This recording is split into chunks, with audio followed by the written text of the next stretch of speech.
Can you tell us when is the right time to start a philanthropic project? There isn't a particular moment that's better than others. It can be done at any point throughout your life.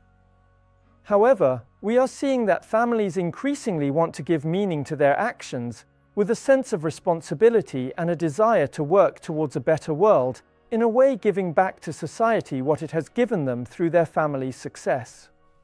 Philanthropy means irrevocably dedicating part of your wealth to the common good. In our experience, this approach makes the most sense at certain opportune moments. For example, during an inheritance, the sale of a business that allows you to monetize your wealth, or even a particularly impactful event the family faces, sometimes, unfortunately, a tragic one. And which causes should you support? The range of possibilities is quite broad. It is defined by the applicable national law. Often, this can include anything from education to social and professional integration, as well as health, fighting poverty, the rights of disadvantaged people, or even the preservation of the environment and heritage. Be careful with topics that border on economic activities or touch on the political sphere. Why is planning necessary to successfully carry out these projects? Despite their good intentions, families are faced with a world they know little or nothing about. However, to be truly effective, families need to approach the subject with the rigor and formalism of project management. First and foremost, you have to make sure that the project has the approval of everyone involved, or at least a qualified majority, since it may involve a significant part of the family's assets. Then, when it comes to implementation, it's important to determine which causes to support and to define objectives, the financial resources allocated, the expected duration of the commitment, the necessary involvement of individuals, governance rules, and long-term monitoring of actions. How do you choose the right legal structure or vehicle?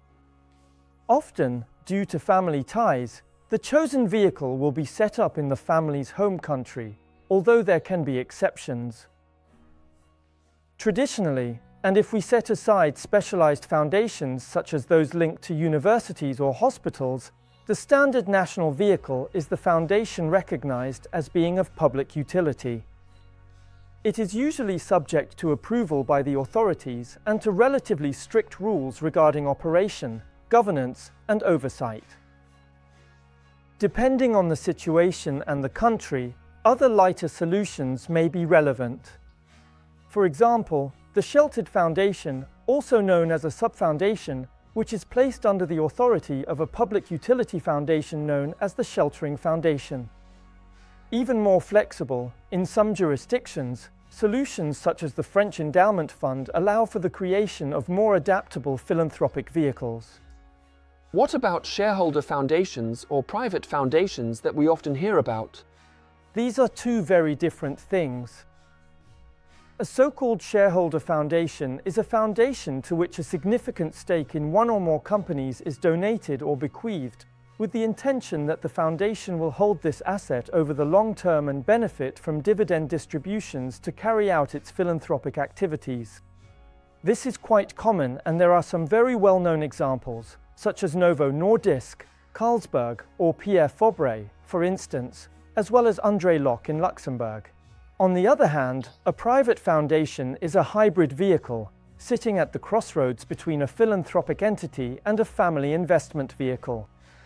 Widely used in certain countries, such as Belgium for example, where it has just been subjected to a new ad hoc tax, it deserves special attention, because the private foundation can face issues of comparability and equivalence from a foreign perspective, as it is not necessarily recognized as a foundation in the altruistic sense of the term.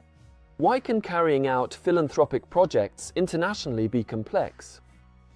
The reality is unfortunate and unpleasant, but it is not so easy today to operate abroad in the field of philanthropy, especially outside the European Union or the European Economic Area. In Europe, there are sometimes more favorable laws and the transnational giving system, although still far from perfect. In international situations, The main issue is the comparability of foreign philanthropic vehicles and the eligibility of actions carried out abroad.